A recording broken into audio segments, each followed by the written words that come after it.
बिस्मिल्लाहिर्रहमानिर्रहीम। अस्सलाम वालेकुम नाज़रीन, दीनी मिसाल में खुशामदीद कहते हैं।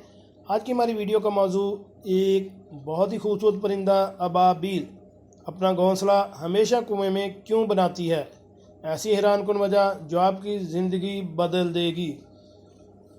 तो इसके बारे में मैं आपको तफसील से बताता हूँ। वो ये है कि इस दुनिया में ज़िंदगी गुजारने के लिए हर इंसान और हैवान, चरिंद परिंद का अलग अलग तरीका है। इस दुनिया में एक परिंदा अबाबील भी है जो अपना घोंसला कुएं में ही बनाता है। इसके बारे में अपने बच्चों को उड़ने की अमली तरबियत देने के लिए ना तो कोई स्पेस या सहूलत दस्तयाब होती है और ना ही कुछ तरबियत के साथ बच्चों को उड़ने का कह सकती है, क्योंकि पहली उड़ान में नाकामी का सबब पानी की दर्दनाक मौत है। मज़ीद किसी ट्राई के इम्कानात ज़ीरो हैं। आज तक अगर किसी ने अबाबील के किसी मरे हुए बच्चे को कुएं में देखा है तो बता दे।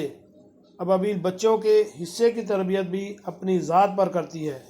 बच्चों से पहले अगर वो अपने घोंसले में दिन भर में 25 उड़ानें लेती थी तो बच्चे अंडों से निकलने के बाद 75 उड़ानें लेती है।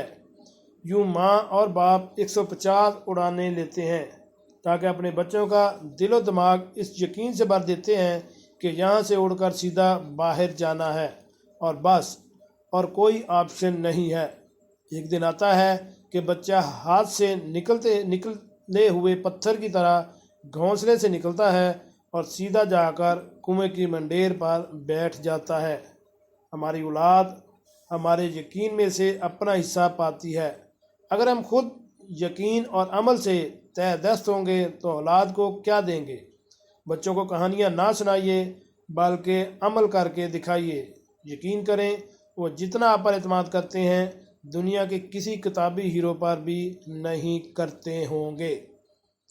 अगर आप मुसलमान हैं तो आप सल्लल्लाहु अलैहि वसल्लम की ज़िंदगी हमारे लिए बेहतरीन नमूना है और सहाबा कराम ने इस पर अमल पैरा होकर दिखाया।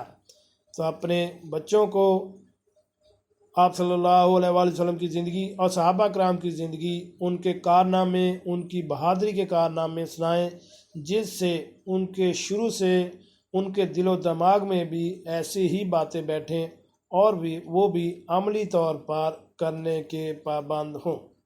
जी नाज़रीन, कैसे लगी आज की हमारी ये मालूमाती दिलचस्प वीडियो। उम्मीद है आपको पसंद आई होगी। मिलते हैं एक नई वीडियो के साथ। अस्सलामु अलैकुम।